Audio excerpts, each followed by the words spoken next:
अस्सलाम वालेकुम students, welcome you all to the Safa व मरवा अकेडमी। सफ़ा व मरवा अकेडमी लाई है आपके लिए बहुत ही ज़बरदस्त one shot lectures. In one shot lectures में हम आपके साथ कुछ MCQs डिस्कस करेंगे और MCQs से related each and every concept discuss करेंगे। इससे होगा ये कि आपको MCQs के साथ साथ लेक्चर सुनते सुनते ही पूरा का पूरा जो चैप्टर है उसके सारे के सारे कॉन्सेप्ट्स भी आपको समझ आ जाएंगे। इसीलिए हमने अपनी इस सीरीज़ का नाम वन शॉट लेक्चर सीरीज़ रखा है। तो स्टार्ट करते हैं फर्स्ट MCQ से। फर्स्ट MCQ है how many ducts combine to form short ejaculatory duct. अब जिन बच्चों को इन MCQs का आंसर आता है दैट्स वेरी गुड, और जिन बच्चों को नहीं आता अभी आपको टेंशन की कोई ज़रूरत नहीं है। इससे रिलेटेड मैं आपको पूरा का पूरा कॉन्सेप्ट बताऊंगा जिसके बाद आप इस MCQs को सॉल्व करने के लिए 100% काबिल हो जाएंगे। It's my guarantee. बस आपने करना यह है कि जो कॉन्सेप्ट मैं आपको सिखाने जा रहा हूं उसको कंप्लीट तरीके से सुनना है। तो चलते हैं अपने MCQs की तरफ। How many ducts combine to form short ejaculatory ducts. ये बेसिकली MCQs रिलेटेड है ह्यूमन मेल रिप्रोडक्टिव सिस्टम से। इस MCQs को सीखने के लिए चलते हैं ह्यूमन मेल रिप्रोडक्टिव सिस्टम की तरफ। ह्यूमन मेल रिप्रोडक्टिव सिस्टम को समझने के लिए बस आपको सिर्फ और सिर्फ 3 चीजों का समझना जरूरी है। Number 1 testis, number 2 ducts and number 3 glands.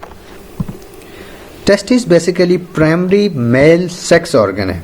इसका काम होता है गैमेट्स और सेक्स हार्मोन प्रोड्यूस करना, और इसी को हम गोनैड्स भी कहते हैं। टेस्टिस बेसिकली पेयर्स की फॉर्म में होती हैं और ये लोकेटेड होती हैं outside the body in a skin pouch which is termed as scrotum. Scrotum का जो टेम्परेचर होता है वो होता है 35 डिग्री सेंटीग्रेड। अब ये भी MCQs आपसे पूछा जा सकता है आपके बोर्ड के एग्जाम में या MD एग्जाम में कि स्क्रोटम का टेम्परेचर क्या होता है, या ये भी पूछा जा सकता है कि what is the optimum temperature for spermatogenesis. तो स्पर्मेटोजेनेसिस के लिए ऑप्टिमम टेम्परेचर होता है 35 degree centigrade. That's why testis are located outside the body and the temperature of scrotum is 35 degree centigrade. Testis के अलावा मेल रिप्रोडक्टिव सिस्टम में जो दूसरी चीज होती है वो होती है डक्ट्स। अगर आप 8 डक्ट्स को अच्छे से समझ जाएं, उनके फंक्शन और उनकी एनाटॉमी को, तो आपको ductular system of human male reproductive system समझने में कोई मसला नहीं आएगा। इनमें जो डक्ट्स शामिल है उनमें सबसे पहले vasa efferentia, rete testis, epididymis, ductus deferens, duct of seminal vesicle, ejaculatory duct, seminiferous tubules और यूरेथ्रा। टेंशन की कोई बात नहीं, अभी हम जाके अब anatomical feature of male reproductive system पढ़ेंगे तो आपको इन तमाम के तमाम डक्ट्स के फंक्शन और एनाटॉमी भी अच्छे से पता चल जाएगी, और आपको पता चल जाएगा कि कौन कौन सी डक्ट्स कहाँ पर हैं और ये स्पर्म के पैसेज में क्या रोल प्ले करती हैं। नेक्स्ट जो तीसरी चीज होती है मेल रिप्रोडक्टिव सिस्टम में वो होते हैं एसेसरी ग्लैंड्स। बेसिकली 3 किस्म के एसेसरी ग्लैंड्स होते हैं ह्यूमन मेल रिप्रोडक्टिव सिस्टम में। First one is seminal vesicle, second is prostate and third is bulbo urethral gland. Bulbo urethral gland को ही हम ऊपर्स ग्लैंड के नाम से भी याद रखते हैं। तो आइए चलते हैं, अब देखते हैं इन सब की एनाटॉमी ताकि अच्छे से आपको समझ आ जाए। ये मैंने आपके सामने 2 पिक्चर्स पोस्ट कर दी हैं। ये जो पिक्चर है ये बेसिकली एक टेस्टी की पिक्चर है। टेस्टिस एक बेसिकली कुछ सॉलिड ऑर्गन नहीं होता, इसके अंदर बहुत सारे कंपार्टमेंट्स होते हैं। मैं आपको यहाँ पे इसकी कंप्लीट डायग्राम बना के दिखा देता हूँ।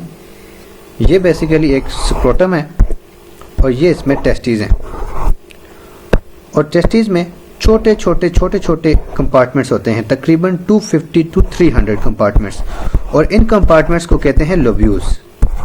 ये जो आपको पोर्शन नजर आ रहा है ये बेसिकली लोब्यूल ही है। इसी तरह के 250 to 300 लोब्यूल्स होंगे ईच टेस्टी में, यानी एक में भी 250 to 300 और दूसरे में भी 250 to 300 लोब्यूल।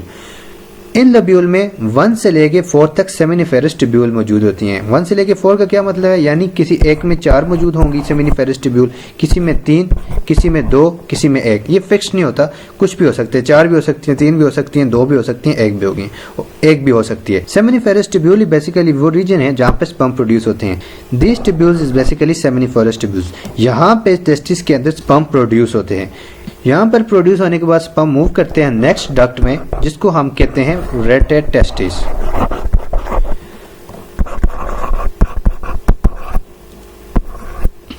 रेटे टेस्टिस से स्पर्म मूव करते हैं एक और डक्ट की तरफ जिसको कहते हैं वेजा एफरेंशिया।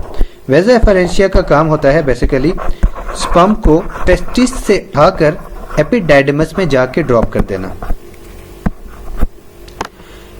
अप्रोक्सीमेटली 10 to 20 वेजा एफरेंशिया होती हैं इस टेस्टिस में, जो स्पर्म्स को टेस्टिस के अंदर से यानी रेटर टेस्टिस से उठाती हैं और जाके सीधा एपिडाइडमस में ड्रॉप कर देती हैं। एपिडाइडमस डक्युलर सिस्टम की नेक्स्ट डक्ट है और ये हाईली कन्वोलेटेड ट्यूब होती है और ये सबसे लॉन्गेस्ट ट्यूब है ह्यूमन मेल रिप्रोडक्टिव सिस्टम की। इसको अगर हम अनकॉइल्ड करें तो इसकी जो लेंथ होगी वो होगी तकरीबन 20 feet, approximately equal to 6 metre, and it is the longest tube of male reproductive system और ये हाईली कॉइल्ड फॉर्म में मौजूद होती है। ये स्क्रोटम में टेस्टिस है और यहाँ बैक साइड पे एक ट्यूब होगी, इसको हम कहते हैं एपिडाइडमस। ये इस तरह हाईली कॉइल्ड फॉर्म में यहाँ पे मौजूद होती है एपिडाइडमस।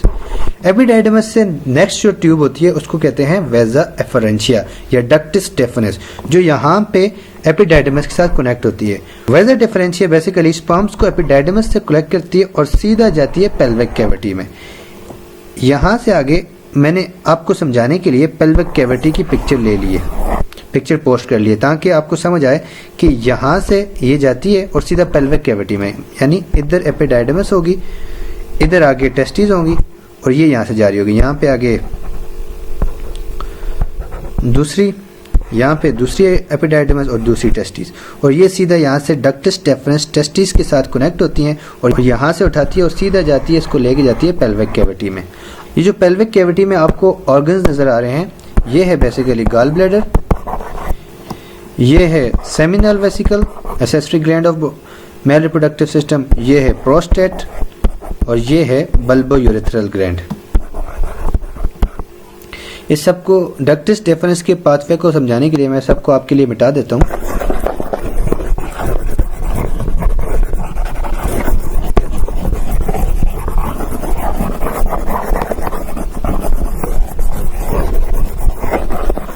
अच्छा, आपके बोर्ड के पेपर में आपसे इस तरह का क्वेश्चन भी पूछा जा सकता है, इस तरह का आपको फिगर ड्रा की हो और आप बताएं कि इसमें कौन से बल्बो यूरेथ्रल ग्लैंड है, कौन सा कूपर्स ग्लैंड है, कौन सा प्रोस्टेट, कौन सा सेमिनिफेरस, तो ये भी आपसे एक क्वेश्चन पूछे जा सकते हैं। तो आपने इसको भी अच्छे से याद रखना है कि this one the gland which is present just behind the gall bladder is seminal vesicle and the gland which is present below the gall bladder is prostate and the gland which is below the prostate is bulbourethral gland, which is also termed as Cooper's gland.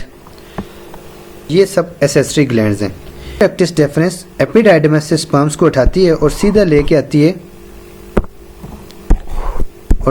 है सीधा और इसको connect करवा देती है, combine करवा देती है सेमिनिफेरस ट्यूब्यूल के साथ। इसको समझाने के लिए मैं आपको यहाँ पे ले चलता हूँ खाली जगह पर। होता है ये एक बहुत ही इंपॉर्टेंट कॉन्सेप्ट है, इसको आपको अच्छे से समझना चाहिए। ये एक टेस्टिस है, ये एपिडाइडमस है, यहाँ से वेजा एफरेंशिया आती है, इसको मैं दूसरे कलर से शो कर देता हूँ। यहाँ से वेजा एफरेंशिया आती है, यहाँ पे ये पेल्विक कैविटी आ गई बॉडी की, यहाँ पे सेमिनल वेसिकल है और ये इसकी ट्यूब है। डक्टिस डेफरेंस या वेजा डेफरेंशिया सीधा जाके कंबाइन हो जाती है सेमिनल वेसिकल की डक्ट के साथ और बना देती है शॉर्ट एजाकुलेटरी डक्ट। इसको कहते हैं शॉर्ट एजाकुलेटरी डक्ट। ये ह्यूमन मेल डक्युलर सिस्टम की नेक्स्ट डक्ट है, इसको कहते हैं शॉर्ट एजाकुलेटरी डक्ट। और ये एजाकुलेटरी डक्ट सीधा एंटर हो जाती है प्रोस्टेट में। प्रोस्टेट बेसिकली एक एसेसरी ग्लैंड है और प्रोस्टेट से गुजरते ही सीधा जाके ये एंटर होती है यूरेथ्रा में। Urethra human male reproductive system का टर्मिनल ट्यूब है, इसको हम यूरिनोजेनिटल डक्ट भी कहते हैं क्योंकि इससे यूरिन भी पास होता है और स्पर्म्स भी पास होते हैं। तो ये बेसिकली डक्ट्स थी सारी की सारी। एक दफ़ा दोबारा से देख लीजिए इन डक्ट्स को। सबसे पहले जो स्पर्म बनते हैं वो बनते हैं सेमिनिफेरस ट्यूब्यूल्स में, उससे बाद जाते हैं रेटर टेस्टिस में, उससे बाद जाते हैं वेजा एफरेंशिया, उससे बाद जाते हैं एपिडाइडमस। एपिडाइडमस सीधा जाते हैं डक्टिस डेफरेंस। डक्टिस डेफरेंस को लेके जाती है सीधा कंबाइन कर देती है सेमिनल वेसिकल की डक्ट के साथ और ये दोनों डक्ट आपस में जुड़ के एक डक्ट बनाते हैं जिसको कहते हैं जो short ejaculatory duct. Short ejaculatory duct enter होती है प्रोस्टेट में और प्रोस्टेट से गुजरते ही सीधा जाके इंटर होती है यूरेथ्रा में। This is basically urethra and urethra से स्पर्म्स होते हुए आउटसाइड द बॉडी मूव कर देते हैं। So this is the whole ductular system of male reproductive system. अब नेक्स्ट चलते हैं एसेसरी ग्लैंड के फंक्शंस की तरफ। आपने डक्ट्स की एनाटॉमी भी देख ली, फंक्शन भी देख ली कि कौन कौन सी डक्ट कहाँ पे मौजूद होती है। आपने एसेसरी ग्लैंड्स की लोकेशन भी देख ली। अब आइए चलते हैं समझते हैं कि एसेसरी ग्लैंड्स के फंक्शन क्या क्या होते हैं, इनकी सिक्रीशन क्या क्या होती है। तो लिए चलते हैं आपको एसेसरी ग्लैंड्स के फंक्शन की तरफ।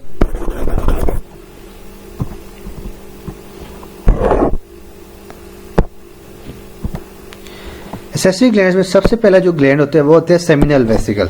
सेमिनल वेसिकल की जो सिक्रीशन होती है वो होती है अल्कलाइन, और इसमें जो न्यूट्रिएंट सोर्स होती है वो होती है फ्रक्टोज एंड विटामिन सी, जिसको हम एस्कॉर्बिक एसिड भी कहते हैं। और इसके अलावा इसमें एक बहुत ही इंपॉर्टेंट एंजाइम होता है जिसे कहते हैं वेसिकुलेस, और ये एक कोगुलेटिंग एंजाइम है। ये सीमन को बेसिकली थिक बना देता है। सीमन उस लिक्विड को कहते हैं जो ड्यूरिंग एजैकुलेशन मेल की बॉडी से इजेक्ट होता है, और उसमें एसेसरी ग्लैंड्स की सिक्रीशन के साथ साथ स्पर्म्स भी होते हैं। ये एसेसरी ग्लैंड बेसिकली जो स्पर्म्स होते हैं उनको न्यूट्रिएंट प्रोवाइड करते हैं, और उसकी रास्ते में आने वाली जो रुकावटें होती हैं उसको दूर करते हैं, यानी कि स्पर्म्स के पैसेज को फैसिलिटेट करते हैं। सेकंड ग्लैंड जो है वो है प्रोस्टेट ग्लैंड। इसकी जो सिक्रीशन होती है वो होती है acidic, opposite to seminal vesicle which is basic, और इसमें जो न्यूट्रिएंट सोर्स होती है वो होती है सिट्रेट, और इसमें एक बहुत ही इंपॉर्टेंट हार्मोन होता है जिसे कहते हैं हाइलोयूरिनिडेज। थर्ड चलते हैं बल्बो यूरेथ्रल ग्लैंड की तरफ। Bulbo urethral gland basically produce करता है थिक एंड क्लियर म्यूकस। ये उस टाइम प्रोड्यूस करता है जब बंदा सेक्सुअली एक्साइट होता है। जब बंदा सेक्सुअली एक्साइट होता है तो स्पर्म प्रोडक्शन से पहले bulbourethral gland thick and clear mucus produce कर देता है यूरेथ्रा में, ताकि जो यूरिन ड्रॉपलेट्स वहां पे पड़े हैं और उसकी वजह से जो यूरेथ्रा में जो एनवायरनमेंट एसिडिक हुआ है उसको वो न्यूट्रलाइज कर दे, ताकि जब स्पर्म यूरेथ्रा से पास हो तो वो इजीली उससे पास हो सके, यूरेथ्रा का एसिडिक एनवायरनमेंट उनको डिस्टर्ब ना करें। इसके अलावा एक बहुत ही इंपॉर्टेंट सब्सटेंस होती है सीमन में जिसे हम प्रोस्टाग्लैंडिन के नाम से याद करते हैं। ये एक हार्मोन लाइक सब्सटेंस होती है और इसके दो इंपॉर्टेंट काम होते हैं। प्रोस्टाग्लैंडिन बेसिकली यूट्रस की टर्मिनल पर सर्विस के पॉइंट पर जो थिक म्यूकोजल लाइनिंग होती है उसकी विस्कोसिटी को डिक्रीज कर देता है और उसमें पैसेज बना देता है। जैसे ये आप इसको अगर आप समझ लें, ये म्यूकोसल लाइनिंग है सर्विस के पॉइंट पे, इसको मैं ऐसे बना देता हूं।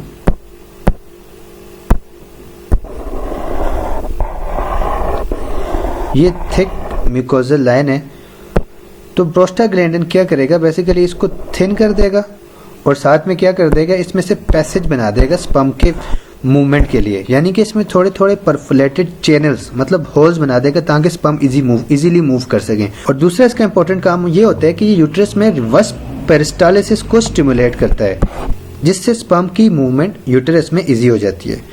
तो इस सारे कॉन्सेप्ट को एक दफा फिर से रिवाइज कर देते हैं ताकि आपको ज्यादा अच्छे से समझ आ जाए। हमने कहा कि मेल रिप्रोडक्टिव सिस्टम को समझने के लिए आपको तीन चीजें समझने की जरूरत है। First one is testis, second is ducts and third is glands. अब हमने टेस्टिस में पढ़ा कि टेस्टिस पेयर की फॉर्म में होती हैं और ये होती हैं outside the body in a skin pouch which is termed as scrotum and they are kept at 35 degree centigrade for efficient spermatogenesis. Next we studied that human male reproductive system has 8 ducts.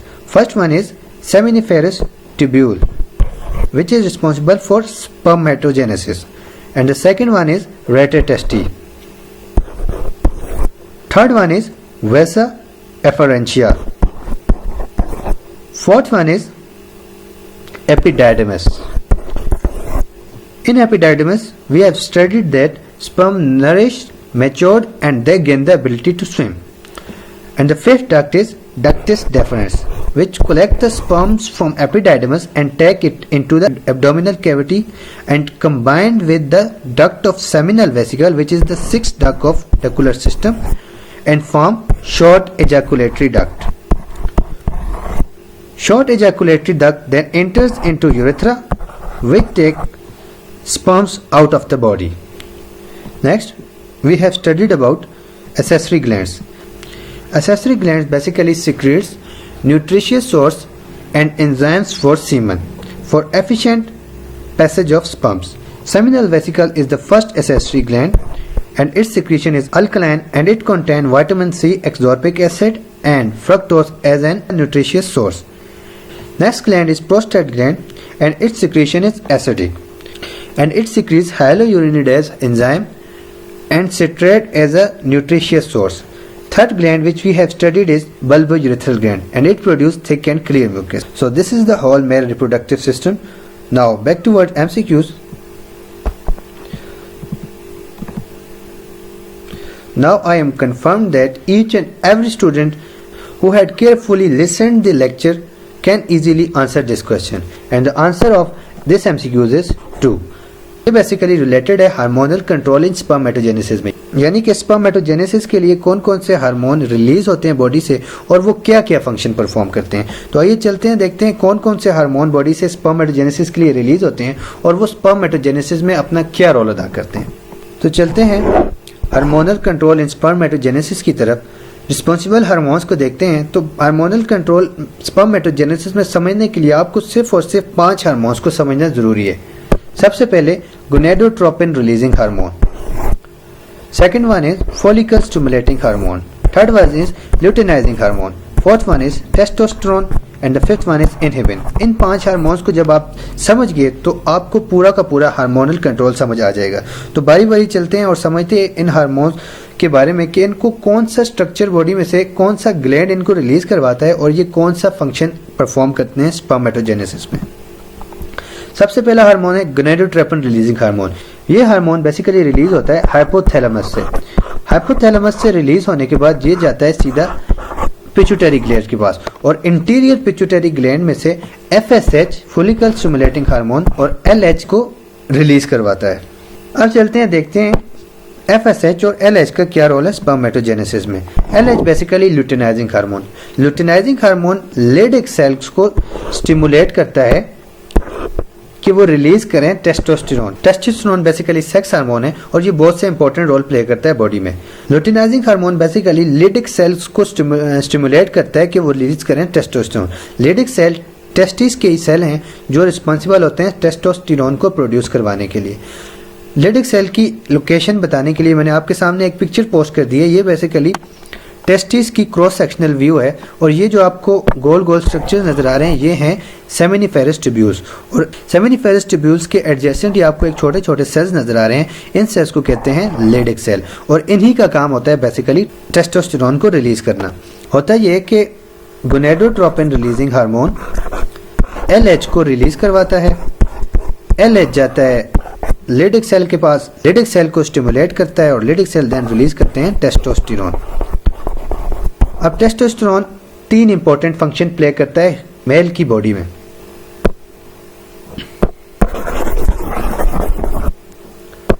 First one is it maintains secondary sex characters of human male body.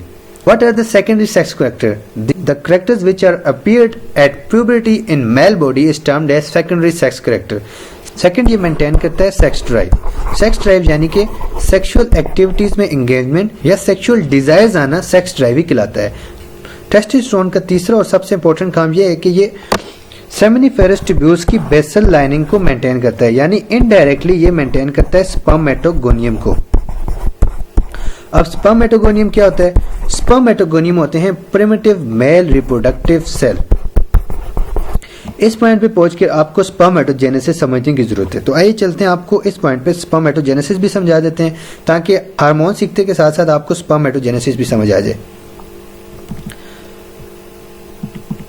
Spermatogenesis समझने से पहले मैं आपको एक यहाँ पे seminiferous tubule बना देता हूँ और ये इसका ल्यूमन है। This point is actually lumen और इस पूरे रीजन को मैं यहाँ पर दोबारा से बड़ा करके बना देता हूँ।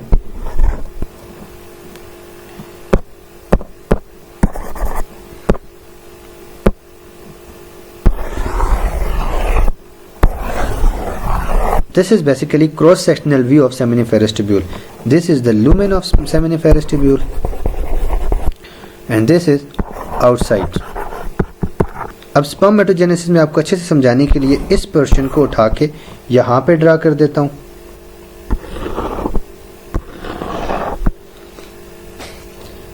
This is basically side towards lumen. इसको मैंने इन्वर्ट करके यहाँ पे ड्रा कर दिया, उल्टा करके। ये जो साइड है ये लूमन की तरफ है और ये सेमिनिफेरस ट्यूब है। अब ये जो सेल है इनको कहते हैं spermatogonium. Spermatogonium primitive male reproductive cell हैं और यही फर्दर माइटोसिस एंड मियोसिस करके स्पर्म्स बनाते हैं और इन्हीं को टेस्टोस्टेरोन मेंटेन करता है। होता ये स्पर्मेटोगोनियम माइटोसिस करते हैं जिसके नतीजे में 2 किस्म के सेल बनते हैं, type A and type B. Type A cell यहीं पे रहता है और वो सेमिनिफेरस ट्यूब्यूल्स की बेसल लाइनिंग को मेंटेन करता है, जबकि टाइप बी सेल चेंज हो जाता है प्राइमरी स्पर्मेटोसाइट्स में। This cell is basically primary spermatocyte. Primary spermatocyte then undergo meiosis and as a result of meiosis 1 it is converted into secondary spermatocyte. अब यहाँ पे एक और इम्पोर्टेंट बात मैं आपको बताता चलूँ कि जो सेकेंडरी स्पर्मेटोसाइट है ये होता है हैप्लॉइड और जो प्राइमरी स्पर्मेटोसाइट होता है ये होता है डिप्लॉइड. ये बात भी आपसे एमसीक्यूज में पूछी जा सकती है, बोर्ड के हों या आया एमडी कैट के एमसीक्यूज हो, या अगर आप नीट एस्पिरेंट है तो नीट में भी ये एमसीक्यूज पूछा जा सकता है कि आया प्राइमरी स्पर्मेटोसाइट हैप्लॉइड है या डिप्लॉइड, या सेकेंडरी स्पर्मेटोसाइट हैप्लॉइड है या डिप्लॉइड. तो सेकेंडरी स्पर्मेटोसाइट बेसिकली हैप्लॉइड होते हैं और प्राइमरी स्पर्मेटोसाइट डिप्लॉइड होते हैं. Secondary spermatocyte then meiosis 2 perform करता है और कन्वर्ट हो जाता है नॉन मोटाइल राउंडेड सेल्स में जिनको कहते हैं स्पर्मेटिड. अब स्पर्मेटिड एक प्रोसेस से गुजरते हैं और कन्वर्ट हो जाते हैं स्पर्म्स में. उस प्रोसेस को कहते हैं स्पर्मियोजेनेसिस. क्या कहते हैं? स्पर्मियोजेनेसिस. अब ये जो प्रोसेस स्पर्मियोजेनेसिस इसको एफएसएच मेंटेन करता है. मेंटेन कैसे करता है आइए समझते हैं. ये भी एक बहुत इंपॉर्टेंट कॉन्सेप्ट है. एफएसएच बेसिकली सर्टोरी सेल्स को स्टिमुलेट करता है और Sertoli cell then in turn initiate करते हैं स्पर्मियोजेनेसिस. अब सर्टोरी सेल क्या है? सर्टोरी सेल सेमिनिफेरस ट्यूब्यूल्स के सेल्स हैं. अगर आप ये देखें मैंने आपको समझाने के लिए सेमिनिफेरस ट्यूब्यूल की एक क्रॉस सेक्शनल व्यू को यहाँ पोस्ट कर दिया है और इसमें ये जो आपको सेल्स नजर आ रहे हैं ये हैं सर्टोरी सेल और यही सेल रिस्पॉन्सिबल होते हैं स्पर्मियोजेनेसिस के लिए. अब ये भी एक बहुत इंपॉर्टेंट कॉन्सेप्ट और क्वेश्चन है कि अगर आपसे पूछा जाए कि what is the location of Leydig cell, तो बेसिकली लेडिक सेल्स होते हैं वो प्रेजेंट होते हैं दो सेमिनिफेरस ट्यूब्यूल्स के एडजेसेंट. ये जैसे अगर दो सेमिनिफेरस ट्यूब्यूल हैं तो इनके दरमियान लेडिक सेल होंगे. और अगर पूछा जाए सर्टोरी सेल की लोकेशन तो सर्टोरी सेल बेसिकली सेमिनिफेरस ट्यूब्यूल के अंदर ही होते हैं. सेमिनिफेरस ट्यूब्यूल के ही सेल है. सर्टोरी सेल का एक और इंपॉर्टेंट काम होता है वो होता है production of inhibin. Sertoli cell produce करते हैं इनहिबिन. इनहिबिन एक बहुत ही इंपॉर्टेंट हार्मोन है और ये हार्मोन हमारे स्पर्म काउंट को नॉर्मल रेट पे रखता है. होता ही है जब एफएसएच स्टिमुलेट करता है सर्टोरी सेल को कि वो स्पर्मियोजेनेसिस करवाएं और स्पर्मियोजेनेसिस के नतीजे में जब बहुत से स्पर्म्स बन जाते हैं, रिक्वायर्ड अमाउंट ऑफ स्पर्म जब बन जाते हैं तो सर्टोरी सेल एक हार्मोन रिलीज करता है जिसको कहते हैं इनहिबिन. इनहिबिन जाता है पिट्यूटरी ग्लैंड के पास और उसको कहता है भाई साहब बस अब और एफएसएच नहीं डालना, हमारी जरूरत पूरी हो गई है. तो पिट्यूटरी ग्लैंड उसकी बात को इतना अच्छे से नहीं मानता, मतलब 30-40% उसकी बात मान जाता है. तो वो कहता है रुको सब्र करो मैं तुम्हारे मास्टर के पास जाता हूँ. वो सीधे जाता है हाइपोथैलेमस के पास और वहां से gonadotropin releasing GRH gonadotropin releasing hormone को स्टॉप करवा दे. जब वो गोनेडोट्रोपिन रिलीजिंग हार्मोन की सिक्रीशन को स्टॉप करता है तो एफएसएच फिर बन ही नहीं सकता. इस तरह जो है ना स्पर्म काउंट नॉर्मल रेट पे रहते हैं. लेकिन जिस तरह दोबारा से जब स्पर्म कंज्यूम हो जाते हैं यानी कि एजैकुलेट हो जाते हैं, दोबारा से स्पर्म काउंट लो होता है तो इनहिबिन की प्रोडक्शन डिक्लाइन हो जाती है और दोबारा से FSH hypothalamus gonadotropin releasing hormone produce करता है विच इन टर्न स्टिमुलेट करता है एफएसएच सर्टोरी सेल देन अगेन करता है स्पर्मियोजेनेसिस और दोबारा से स्पर्म बनना शुरू हो जाते हैं. तो ये होता है सारा का सारा प्रोसेस. अब एक दफा रिपीट कर देते हैं सारे के सारे हार्मोनल कंट्रोल को ताकि आपको अभी बैठे बैठे याद भी हो जाए. तो हमने पढ़ा basically we had learn that hormonal control in spermatogenesis responsible hormones. There are 5 hormones responsible for spermatogenesis. First one is gonadotropin releasing hormone. Basically, this hormone is released from hypothalamus and acts on pituitary gland and stimulate release of follicle stimulating hormone and luteinizing hormone. Follicle stimulating hormone then in turn stimulate Sertoli cell and Sertoli cell then maintain spermiogenesis. Luteinizing hormone stimulate Leydig cell of testes. Leydig cell produce testosterone then maintain basal lining of seminiferous tubule, mean they are maintaining spermatogonia, which is primitive male reproductive cell, which in turn undergo mitosis and producing primary spermatocyte. Primary spermatocyte undergo meiosis 1 and produce secondary spermatocyte. Secondary spermatocyte undergo meiosis 2 and produce spermatid. Spermatid then further undergo maturation and converted into sperm. This is the whole process. And the last hormone is inhibin. Inhibin is basically produced from Sertoli cell and it maintains sperm count at normal rate. Now back to what are MCQs. Which hormones maintains the basal lining of seminiferous tubules? Now it is my guarantee that 100% of the student which had listened my lecture carefully can answer this MCQs. Option A is luteinizing hormone, option B is follicle stimulating hormone, option C is testosterone, and option D is both A and C. So the correct option is both A and C, because luteinizing hormone stimulate Leydig cell to produce testosterone, and testosterone in turn maintain the basal lining of seminiferous tubule. This is the answer of this MCQs. Moving toward our next MCQs. Next MCQs है the axial part of tail is made up of dash protein. अब ये जो MCQs है ये related है structure of sperm के topic से। अब जिन बच्चों को अगर लग रहा है कि ये एमसीक्यूज हमने कहीं पढ़ा ही नहीं है, ये टॉपिक के बाहर है, तो अभी जब मैं आपको कॉन्सेप्ट बताऊंगा, आपसे आपके बुक से ही रिलेटेड मैं आपको चीज बताऊंगा, बुक से बाहर नहीं जाऊंगा, तो आप हैरान हो जाएंगे, एकदम आपकी आंखें खुल जाएंगी कि आपको अचानक से ये एमसीक्यूज आ जाएगा। अभी तक आप 20% बच्चे इस एमसीक्यूज कर देंगे, लेकिन जब मैं आपको स्ट्रक्चर ऑफ स्पर्म समझाऊंगा, पूरा का पूरा जो कंसेप्ट समझेंगे, तो गारंटी करता हूं 100% बच्चे जो स्ट्रक्चर ऑफ स्पर्म का कंसेप्ट मेरे से समझेंगे वो इस एमसीक्यूज का इजी आंसर कर सकते हैं। तो चलते हैं स्ट्रक्चर ऑफ स्पर्म की तरफ। स्ट्रक्चर ऑफ स्पर्म समझने के लिए बेसिकली आपको 4 चीजें समझने की जरूरत है, which is first one is sperm head, second one is sperm neck, third one is midpiece, and fourth one is tail. This is the structure of sperm in front of you. This is the diagram of sperm in front of you. This is the sperm head. Sorry, this is the sperm head, this is the sperm neck, this is the sperm midpiece, and this is the sperm tail. Sperm head contain nucleus with haploid number of chromosome, and it also contain an organelle which is termed as acrosome. Acrosome basically lysosome like organelle होती है, lysosome like organelle होती है, और इसके पास एक hydrolytic enzyme होते हैं जिसको कहते हैं हाइलोयूरिनिडेज।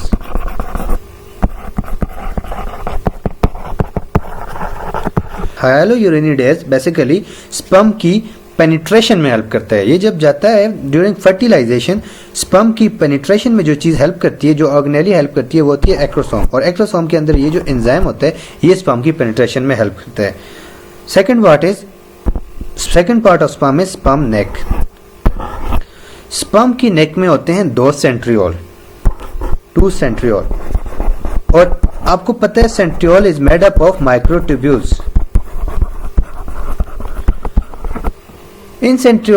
इन दोनों सेंट्रियोल में से किसी एक सेंट्रियोल की कोई एक माइक्रोट्यूब्यूल एलोंगेट होती है और वो बना देती है टेल का axial part.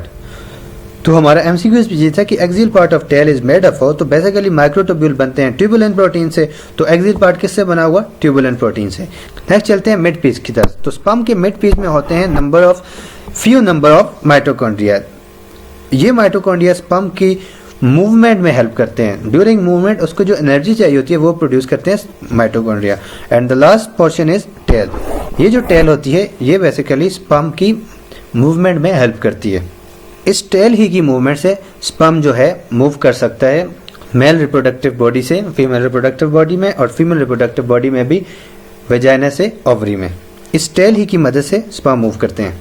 So this is the whole structure of sperm. Let revise this. We have studied that sperm has 4 regions: head, neck, midpiece, and tail. Head of sperm contain acrosome, which is a lysosome-like organelle, and it also contain hydrolytic enzyme hyaluronidase, which helps in penetration of egg during fertilization.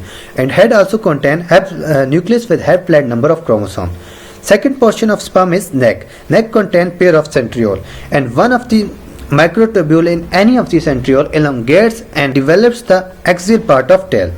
Third portion of sperm is midpiece, which contains number of mitochondria. Mitochondria give energy to sperm during its passage. And the fourth part is tail.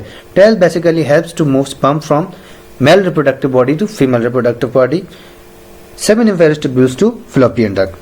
Moving back to the MCQs, the axial part of tail is made up of, now every one of you can answer, the correct option is C, tubulin protein. Moving toward our next MCQs, which duct of female reproductive organ is of approximately 10 cm? Option A fallopian tube, option B oviduct, option C vagina, and option D all of these. इस वक्त आप में से 10% बच्चे इस MCQs को answer कर सकेंगे, लेकिन चलते हैं इसकी कॉन्सेप्ट की तरफ। उसके बाद इंशाल्लाह 100% बच्चे इसका आंसर कर सकेंगे और इससे रिलेटेड किसी भी किस्म की कितनी मुश्किल एमसीक्यूज भी आ जाए, it's my guarantee that you can answer it very easily. बस करना आपने क्या है कि आपने जो अभी मैं आपको कॉन्सेप्ट बताऊंगा उसको अच्छे से सीखना है। ये एमसीक्यूज है basically structure of female reproductive organ से। तो आइए समझते हैं फीमेल रिप्रोडक्टिव सिस्टम को। फीमेल रिप्रोडक्टिव सिस्टम को समझने के लिए आपको 5 चीजों को समझना जरूरी है: ovaries, fallopian duct, uterus, cervix and vagina. तो आइए चलते हैं, देखते हैं इन सब के फंक्शंस और इनकी एनाटॉमी। ये बेसिकली फीमेल रिप्रोडक्टिव सिस्टम की पिक्चर है आपके सामने और आपको सारे के सारे ऑर्गन्स आपके सामने नजर भी आ रहे हैं। This almond shape organ is termed as ovary. Ovary basically female gonad है। एक तरफ तो ये प्रोड्यूस करती है गैमीट और दूसरी तरफ प्रोड्यूस करती है सेक्स हार्मोन। सेक्स हार्मोन जैसे कि आपको पता है फीमेल की बॉडी में होते हैं 2, estrogen and progesterone. Ovaries basically इधर मैं इसको बना देता हूं।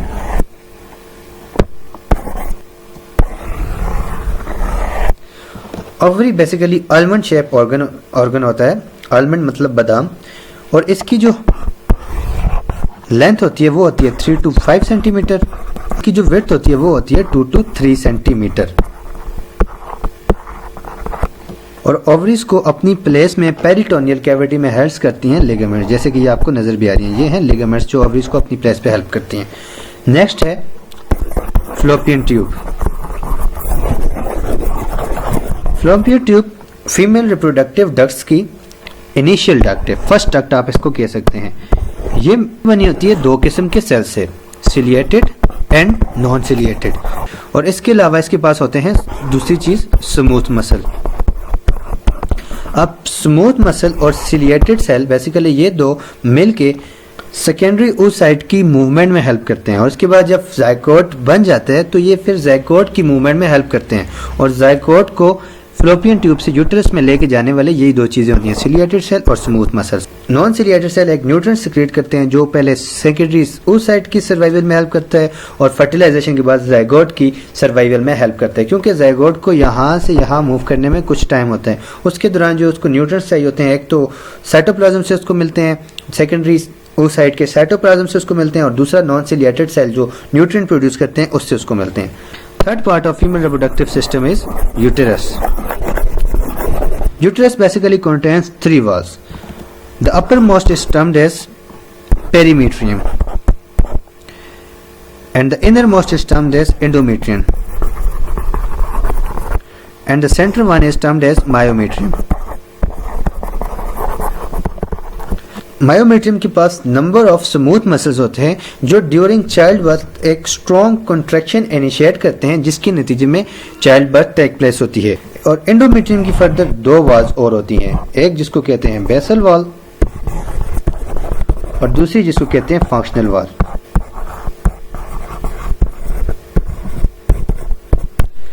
Basal wall basically hormone independent होती है, ये प्यूबरिटी से लेकर डेथ तक इस पे कोई असर नहीं पड़ता, ये सेम रहती है। जबकि फंक्शनल लेयर होती है वो होती है हार्मोन डिपेंडेंट, और वो मेंस्ट्रुअल साइकिल के दौरान चेंज होती रहती है। मेंस्ट्रुअल फेज में वो ब्रेक डाउन हो जाती है, प्रोलिफरेटिव फेज में वो दोबारा से डेवलप होती है, सेक्रेटरी फेज में वो दोबारा से ग्लैंडुलर हो जाती है। तो ये फंक्शनल जो लेयर होती है एंडोमेट्रियम की, ये हार्मोन डिपेंडेंट होती है और ये हार्मोन के साथ चेंज होती जाती है, जबकि बेसल लेयर कभी भी चेंज नहीं होती। Next part is cervix. Cervix is the narrow opening of uterus, और सर्विक्स के पॉइंट पर थिक म्यूकस लेयर होती है जो फीमेल की रिप्रोडक्शन में बहुत इंपॉर्टेंट रोल प्ले करती है। Last part of female reproductive system is vagina, और इसको बर्थ कैनाल भी कहते हैं, क्योंकि ड्यूरिंग चाइल्ड बर्थ जो बेबी है वो भी इसी कैनाल से मूव आउट होता है, और मेंस्ट्रुअल फ्लो भी इसी कैनाल से मूव आउट होता है, और ड्यूरिंग इंटीमेसी जो मेल कोपुलेटरी ऑर्गन होता है वो भी अपने स्पर्म्स यहीं पे प्रोड्यूस करता है। तो ये था पूरा का पूरा फीमेल रिप्रोडक्टिव सिस्टम। और एक चीज जो मैं आपको बताना भूल गया वो है फ्लोपियन ट्यूब की length. Fallopian tube basically 10 centimetre की होती है और ओविडक्ट अप्रोक्सीमेटली 8 to 10 सेंटीमीटर होती है, जो हमसे शुरू में एमसीक्यूज में भी पूछा गया था। Let's revise it and then we are moving back towards our MCQs. We had studied that female reproductive system has 5 organs. Number 1, ovaries, which is the female gonad which produce gametes, and it also produce sex hormone which are estrogen and progesterone. And the second organ is fallopian duct. Fallopian duct extracts secondary oocyte from ovary, and it is also the site where fertilization takes place. And the third and most important part is uterus. Uterus is basically pear-shaped organ, and it is located behind the gallbladder and in front of rectum. And it is the place where growth of zygote takes place. Next part is cervix. Cervix is the opening of uterus. And the last part of female reproductive system is vagina, and this is the place from where menstrual flows out of the body and child of birth takes place, and during intimacy the place where copulatory organ of male partner of female produces its sperms. Moving back towards our MCQs, which duct of female reproductive organ is of approximately 10 cm? Fallopian tube is basically of 10 cm, which I had discussed earlier. Oviduct is the second name of fallopian tube. Vagina is of approximately 8 to 10 cm. So the correct option for this MCQs is all of these. Moving toward our next MCQs, at which phase oogenesis stops? Prophase of mitosis, prophase of meiosis 1, metaphase of meiosis 2, both B and C. अभी तक इस point पे मैं आपको बताता चलूं कि आप में से सिर्फ 10% बच्चे इसका आंसर कर सकेंगे इस MCQs का, लेकिन आपने टेंशन नहीं लेनी और बस जो कॉन्सेप्ट मैं आपको सिखाने जा रहा हूँ उसको गौर से सुनना है, ताकि आप सारे इस MCQs और इससे रिलेटेड किसी भी किस्म के MCQs अच्छे से आंसर कर सकें। ये जो MCQs है बेसिकली रिलेटेड है oogenesis के टॉपिक से। तो आइए चलते हैं oogenesis की तरफ और oogenesis के कॉन्सेप्ट को पूरी तरह समझते हैं कि oogenesis क्या होता है और कैसे होता है। तो आइए चलते हैं, सीखते हैं oogenesis।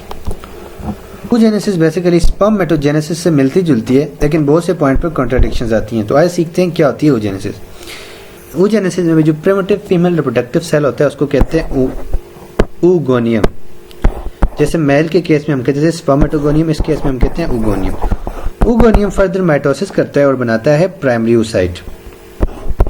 Primary oocyte then undergo meiosis 1 and produce secondary oocyte and polar body. Secondary oocyte and polar body then undergoes meiosis 2. Secondary oocyte produces mature ovum and second polar body, and first polar body undergo meiosis 2 and produce further 2 polar bodies.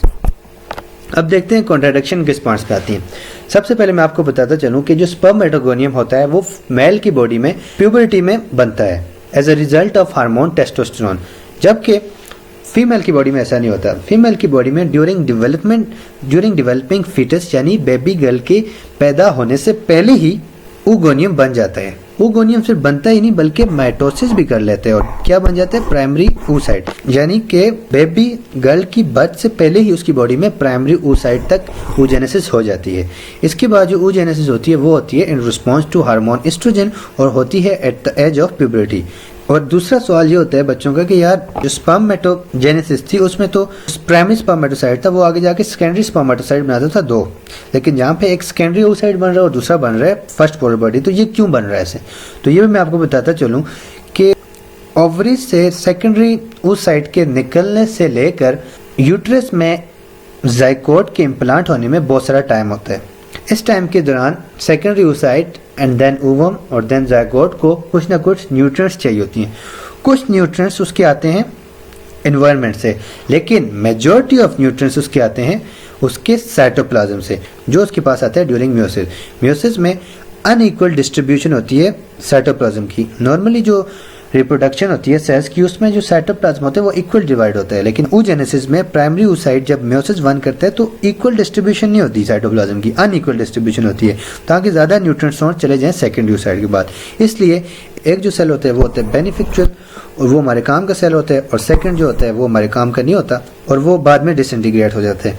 Secondary oocyte further आगे करते हैं meiosis 2, वो भी यही process करते हैं और 2 किस्म के सेल बनते हैं, mature ovum and polar bodies. Mature ovum के पास सारे के सारे न्यूट्रिएंट सोर्स होते हैं और पोलर बॉडी के पास कुछ भी नहीं होता। ये जो सारी की सारी पोलर बॉडी है ये किसी काम की नहीं होती और ये डिसइंटीग्रेट हो जाती हैं। जो मेन काम की चीज़ है वो है मैच्योर ओवम, इधर फर्टिलाइजेशन होती है और फर्दर जाइगोट बनता है। अब जो दूसरा इंपॉर्टेंट कॉन्सेप्ट है वो ये है कि जो स्पर्मेटोजेनेसिस थी उसमें स्पर्म सेमिनिफेरस ट्यूब्यूल्स में ही बन जाता था, लेकिन इस केस में oogenesis के केस में ऐसा नहीं होता। प्राइमरी oocyte बेबी गर्ल की बर्थ से पहले ही प्रोफेज तक अपनी मेयोसिस को अंडरगो कर लेता है। उसके बाद जो फर्दर फेजेस होती हैं वो होती हैं at the age of puberty और वो होती हैं इनसाइड द ओवरीज। अब जो मैं आपको फेजेस यहाँ इस बॉक्स में लिखूंगा वो होंगी इनसाइड द ओवरीज। जो डेवलपमेंट फेजेस oogenesis में अभी मैं इस बॉक्स में लिखने जा रहा हूँ वो होंगी इनसाइड द ओवरी। उसमें आ जाती है metaphase of meiosis 1, anaphase of meiosis 1, telophase and then prophase of meiosis 2 and then metaphase of meiosis 2। इस स्टेज तक जो सारी की सारी डेवलपमेंट होती है वो होती है ओवरी के अंदर। उसके बाद जब ओवरी अपने अंदर से सेकेंडरी oocyte को रिलीज करवाती है, अब ये बात याद रखिएगा कि ओवरी अपने अंदर से एग को रिलीज नहीं करवाती है बल्कि वो करवाती है सेकेंडरी oocyte को रिलीज। तो सेकेंडरी oocyte को जब वो रिलीज करवाती है तो वो इस स्टेज तक होती है। तो बेसिकली पहला जो स्टॉप लगता है oogenesis में वो लगता है प्रोफेज ऑफ मियोसिस 1 में, और जो दूसरा स्टॉप लगता है वो लगता है मेटाफेज ऑफ मियोसिस 2 में। जब ओवरीज अपने अंदर से सेकेंडरी oocyte को रिलीज करवाती हैं तो वो जाता है फलोपियन ट्यूब में। फलोपियन ट्यूब में सेकेंडरी oocyte जाता है और यहाँ से आ रहा होता है स्पर्म्स। स्पर्म जब इसके अंदर पेनिट्रेट करता है तो ड्यूरिंग पेनिट्रेशन सेकेंडरी oocyte अपने फर्दर स्टेजेस को कंप्लीट करती है। कौन से स्टेजेस? एनाफेज और टीलोफेज, और दो चीजें बनाती है, ओवम। इसको मैं यहाँ बड़ा करके बना देता हूँ किसी खाली जगह पर।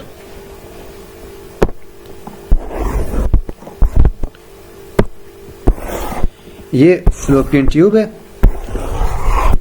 ये सेकेंडरी oocyte है, ये यहाँ से स्पर्म आ रहा है।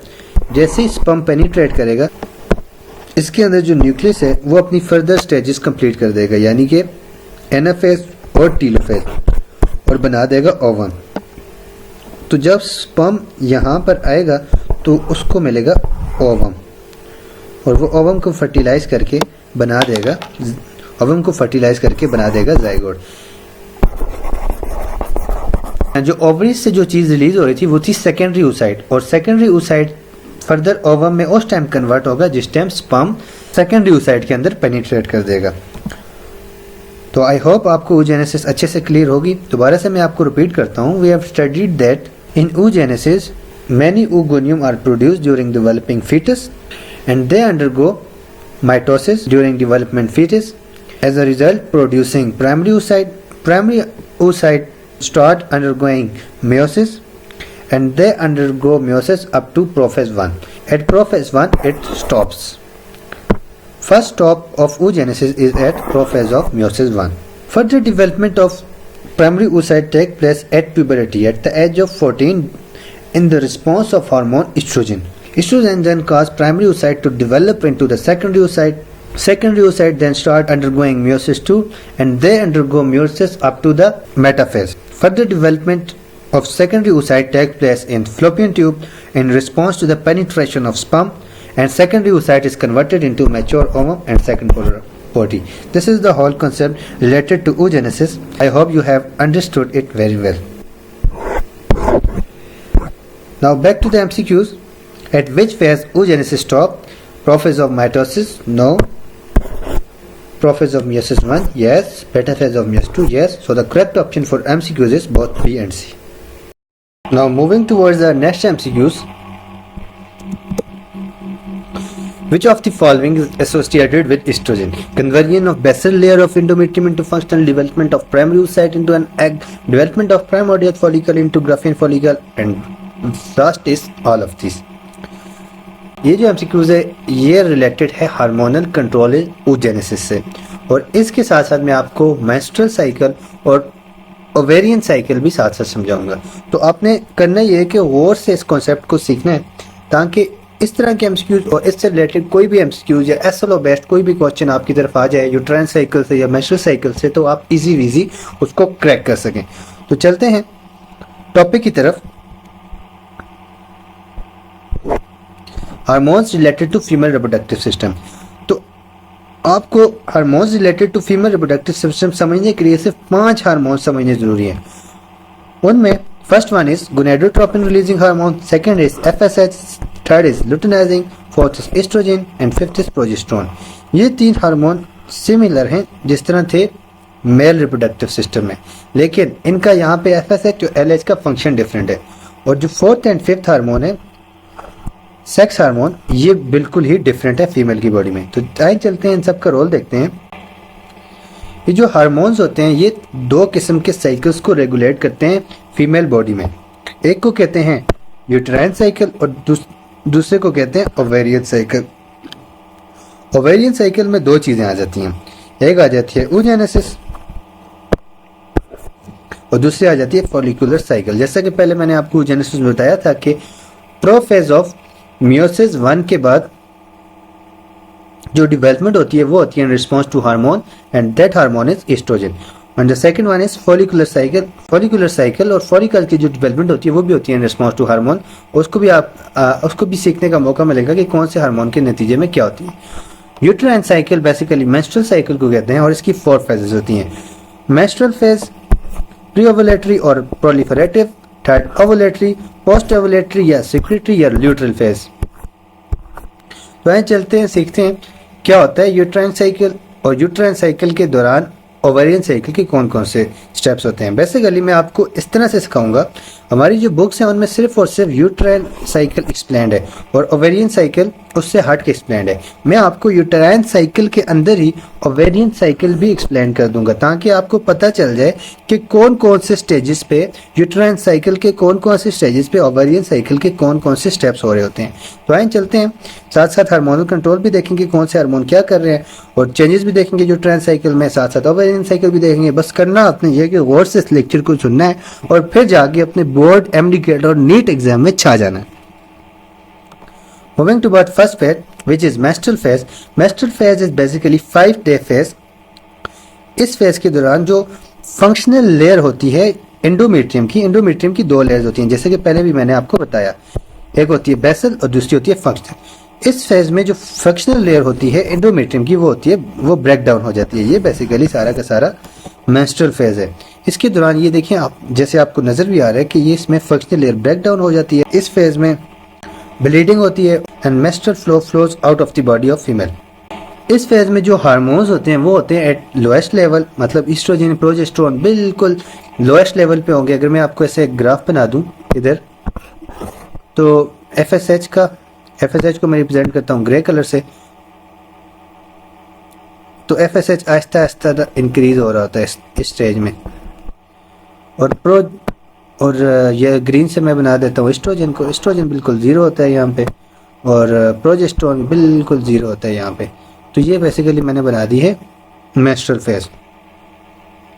फिर से रिपीट करता हूँ मेंस्ट्रुअल फेज को। मेंस्ट्रुअल फेज 5 डे का फेज होता है और इसमें यूट्रस की फंक्शनल लेयर टूट जाती है और मूव करती है आउटसाइड द बॉडी, और इस फेज के दौरान ब्लीडिंग होती है और मेंस्ट्रुअल फ्लो होता है। इस फेज के दौरान जो फीमेल हार्मोन होते हैं वो लोएस्ट लेवल पे होते हैं, जैसे कि एस्ट्रोजन एंड प्रोजेस्टेरोन, और FSH follicle stimulating hormone Aahista Aahista rise कर होता है। नेक्स्ट चलते हैं,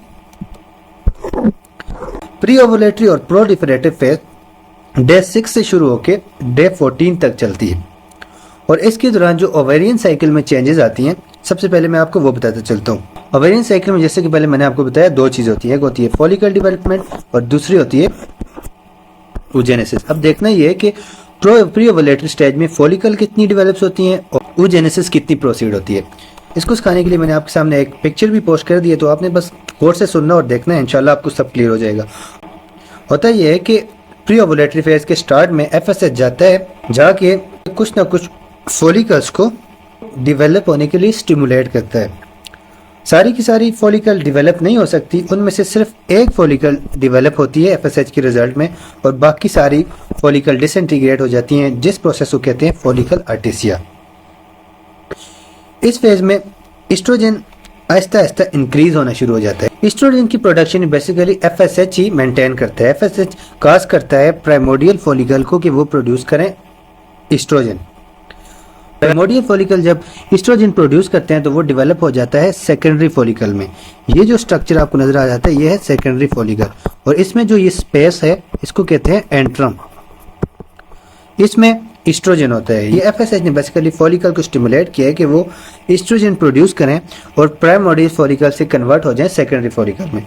ये जो एस्ट्रोजन होता है ये देन फॉलिकल की फर्दर डेवलपमेंट करवाता है और सेकेंडरी फॉलिकल को कन्वर्ट करवा देता है मैच्योर फॉलिकल में, जिसको हम कहते हैं ग्राफियन फॉलिकल। तो ये सारे के सारे स्टेप्स होते हैं ड्यूरिंग प्री ओवुलेटरी फेज। अब चलते हैं, देखते हैं oogenesis के कौन कौन से स्टेप होते हैं during pre ovulatory phase. oogenesis जैसे कि पहले भी आपको बताया कि बेबी गर्ल की बर्थ से पहले ही एनाफेज तक प्रोफेज तक प्रोसीड हो जाती है। तो इसके बाद जो नेक्स्ट होती है metaphase, anaphase, telophase, prophase, metaphase 2, ये सारी की सारी होती हैं प्री ओवुलेटरी फेज में। होता यह है कि जब एफएसएच प्राइमोडियल फॉलिकल को ग्राफियन फॉलिकल में कन्वर्ट करवा रहा होता है एस्ट्रोजन को रिलीज करवा के, तो उसी टाइम साथ साथ जो प्राइमरी oocyte होता है वो भी कन्वर्ट हो रहा होता है सेकेंडरी oocyte में इन सारी स्टेजेस से पास होके। यानी कि साथ साथ प्राइमोडियल फॉलिकल की डेवलपमेंट हो रही है ग्राफियन में, और साथ साथ जो प्राइमरी oocyte है वो भी कन्वर्ट हो रहा है सेकेंडरी oocyte में। तो ये दोनों फेजेस एसोसिएटेड हैं, और इसको जो चीज इनिशिएट करवाती है वो करवाती है एफएसएच, और फर्दर जो डेवलपमेंट करवाती है वो करवाती है एस्ट्रोजन। नेक्स्ट चलते हैं यूट्राइन साइकिल पे। अब देखते हैं कि यूट्राइन साइकिल में प्री ओवुलेटरी फेज में क्या चेंजेस आती हैं। यूट्राइन साइकिल में यह होता है कि जो बेसल लेयर होती है, जैसा कि मैंने आपको पहले भी बताया कि बेसल लेयर पे कोई फर्क नहीं पड़ता, वो ऐसी ही रहती है। मेंस्ट्रुअल फ्लो में भी जो चीज टूटती है वो होती है फंक्शनल लेयर। जो बेसल लेयर होती है दिस वन ये दोबारा से फंक्शनल लेयर को जनरेट कर देती है अपने ऊपर। और जो दूसरा इंपॉर्टेंट काम होता है यूट्राइन साइकिल में वो ये होता है कि जो ईस्ट्रोजन होता है वो सर्विक्स के पॉइंट पर जो म्यूकस लाइनिंग होती है उसमें चैनल्स बना देता है। चैनल्स किस लिए बनाता है? चैनल्स इसलिए बनाता है ताकि जो स्पर्म की मूवमेंट हो उसको फैसिलिटेट कर सके, ताकि इजीली स्पर्म उससे मूव कर सके। चलते हैं नेक्स्ट फेज की तरफ, वो है जो है ओवुलेटरी फेज। बहुत ही सिंपल फेज है, लेकिन इसमें भी एक बहुत ही इंपॉर्टेंट कॉन्सेप्ट छुपा है। वो कॉन्सेप्ट ये है कि जब एस्ट्रोजन लेवल राइज होता है तो वो जाके एफएसएच की सिक्रीशन को स्टॉप कर देता है।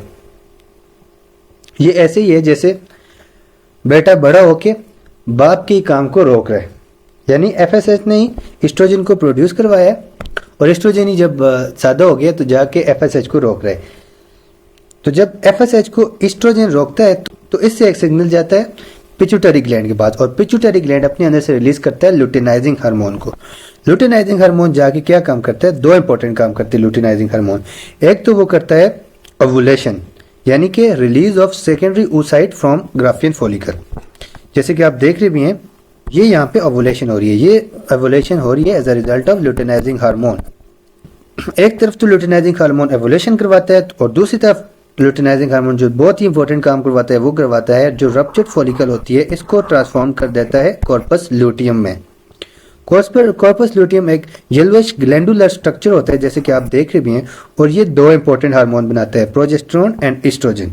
तो ओवुलेटरी फेज में बेसिकली यूट्राइन साइकिल में कुछ चेंजेस नहीं आती, और ना ही oogenesis में कोई फर्दर डेवलपमेंट होती है। जो सारा काम होता है वो होता है फॉलिकल में, जो सारा प्रोसेस होता है वो होता है फॉलिकल डेवलपमेंट में। फॉलिकल पहले ब्रेक डाउन होती है, अपने अंदर से सेकेंडरी oocyte को रिलीज करती है in response to luteinizing hormone, and then ruptured follicle transform हो जाती है कॉर्पस ल्यूटियम में। और ये ovulatory phase is not more than 1 day. Next चलते हैं फोर्थ फेज की तरफ, दैट इज सिक्रेटरी और पोस्ट ओवुलेटरी, जिसको हम ल्यूटियल फेज भी कहते हैं।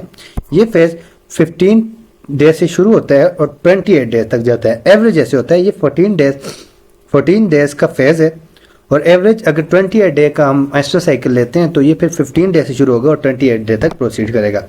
अब ओवेरियन साइकिल में इसमें क्या चेंजेस आती हैं? ओवेरियन साइकिल में ये चेंजेस आती हैं कि कॉर्पस ल्यूटियम अपने अंदर से प्रोजेस्टेरोन और एस्ट्रोजन को सिक्रीट करना शुरू कर देता है। अब होता क्या है, प्रोजेस्टेरोन जाता है और यूट्राइन साइकिल में भी चेंजेस लाना शुरू कर देता है। क्या चेंज लाना शुरू करते हैं कि ये जो फंक्शनल लेयर थी जो प्री ओवुलेटरी फेज में डेवलप हुई थी, प्रोजेस्टेरोन इसको कन्वर्ट करके डेवलप कर देता है ग्लैंडुलर लेयर में, यानी जो ग्लैंड्स होते हैं एंडोमेट्रियम के उनको मैच्योर कर देता है, और ग्लैंड्स जो होते हैं वो सिक्रीट करना शुरू कर देते हैं ग्लाइकोजन। ग्लाइकोजन किस लिए?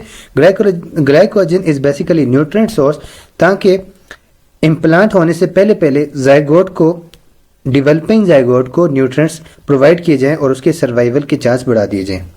लास्ट एक इंपॉर्टेंट पॉइंट मैं आपसे डिस्कस करना चाहूंगा, एमसीक्यूज के रिलेटेड पॉइंट है कि फर्टाइल टाइम कितने से कितने डेज में होता है। तो अगर आप 28 डेज का एवरेज मेंस्ट्रुअल साइकिल लेंगे तो 9 to 15 डेज में फर्टाइल टाइम होगा, यानी इन टाइम्स में प्रेगनेंसी मेंटेन होने के चांसेस ज्यादा हैं। इसके बाद अगर फर्टिलाइजेशन टेक प्लेस हो जाती है तो जो प्रोजेस्टेरॉन और एस्ट्रोजन रिलीज होना शुरू हो जाता है प्लेसेंटा से और कॉर्पस लुटियम डाई हो जाता है। लेकिन अगर फर्टिलाइजेशन नहीं होती तो फिर कॉर्पस तो ल्यूटिनाइजिंग हार्मोन की सिक्रीशन आहिस्ता आहिस्ता डिक्लाइन हो जाती है, जिसके नतीजे में कॉर्पस लुटियम डिसइंटीग्रेट होना शुरू हो जाती है और जिसके नतीजे में प्रोजेस्टेरॉन और एस्ट्रोजन रिलीज होना बंद हो जाता है। प्रोजेस्टेरॉन और एस्ट्रोजन की सिक्रीशन डिक्लाइन हो जाती है, जिसके नतीजे में जो ग्लैंडुलर लेयर होती है वो टूटना शुरू हो जाती है और दोबारा से मेंस्ट्रुअल फेज स्टार्ट हो जाती है। तो ये था सारा का सारा concept related to menstrual cycle and hormonal control in female body. I hope आपको अच्छे से समझ आया होगा। इस एमसीक्यूज की तरफ दोबारा से आते हैं और अब मुझे 100% कंफर्म है कि जिस बच्चे ने भी गौर से सुना है वो इजी विजी इस एमसीक्यूज का आंसर कर सकता है। Which of the following is associated with estrogen conversion of basal layer of endometrium into functional? Yes, estrogen ही करवाता है। प्री-ओव्युलेटरी फेज में second, development of primary oocyte into an egg? Yes, it is also associated with estrogen. Third, development of primordial follicle into grafting. Yes, it is also associated with estrogen. So the correct option for MCQs is all of these. Moving towards the next MCQs. Normal range of sperms per ml of semen is. तो जो sperms का normal range होता है semen में वो कितना होता है? तो ये पहला MCQs होगा जिसका मैं ऑप्शन आपको पहले ही बताऊंगा। तो जो नॉर्मल रेंज ऑफ स्पर्म्स होते हैं पर ml ऑफ सीमेन में वो होते हैं 20 to 150 मिलियन। इससे अलावा एक और भी एमसीक्यूज आपसे पूछा जा सकता है कि ड्यूरिंग एजुलेशन कितने ml सीमन प्रोड्यूस होता है? तो 3 to 5 ml during ejaculation semen produce होते हैं। इसके साथ में आपको डिसऑर्डर्स ऑफ रिप्रोडक्टिव सिस्टम से related each and every concept बताऊंगा। तो चलते हैं डिसऑर्डर ऑफ रिप्रोडक्टिव सिस्टम की तरफ। सबसे पहले पढ़ते हैं disorder related with mail reproductive system.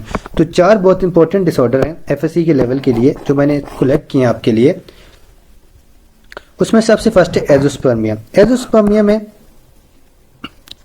Semen तो प्रोड्यूस हो रहा होता है लेकिन सीमन में कुछ भी स्पर्म नहीं होते। नेक्स्ट है ओलिगोस्पर्मिया। इस कंडीशन में सीमन में स्पर्म तो होते हैं लेकिन बहुत कम होते हैं, इतने कम कि वो फर्टिलाइजेशन मेंटेन नहीं कर सकते and result in infertility of man. Third is sperm deformities. Sperm deformities किसी वजह से हो सकती हैं। ये किसी इन्फेक्शन की वजह से भी हो सकती हैं, किसी इंजरी की वजह से भी हो सकती हैं, किसी भी वजह से हो सकती हैं।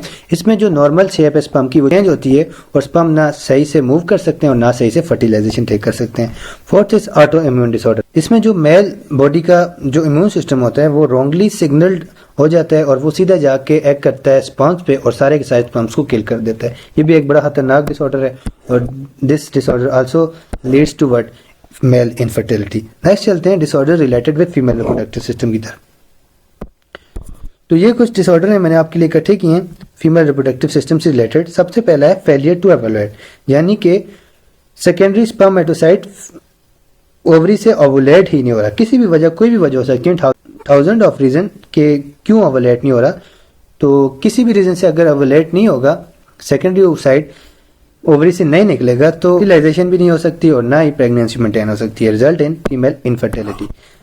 Second is blocked oviduct. अगर ओविडक्ट ब्लॉक होगी तो सेकेंडरी स्पर्मेटोसाइट सेकेंडरी oocyte अगर रिलीज भी हो जाए तो फिर भी यूटेरस तक मूव नहीं कर सकता और ना ही इसकी फर्टिलाइजेशन हो सकती है, तो रिजल्ट इन फीमेल इनफर्टिलिटी।